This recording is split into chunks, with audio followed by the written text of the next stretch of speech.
अर्चना निखिल माझे इयत्ता 5ची मी प्रश्नमंजुषा सादर करीत आहे। स्वातंत्र्य म्हणजे काय? स्वातंत्र्य म्हणजे आपल्यावर जाचक व निर्भर नसणे। व्यक्तीचे मूलभूत स्वातंत्र्य कोणते? विचार व अभिव्यक्ती स्वातंत्र्य। संविधानात समानता कशा बाबतीत असावी? दर्जा व संधी। समता म्हणजे काय?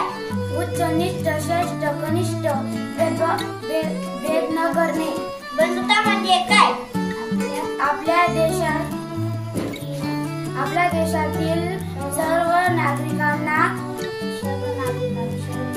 नागरिकांविषयी आणि परंपरा विषयी आणि त्याचे भावना नसते।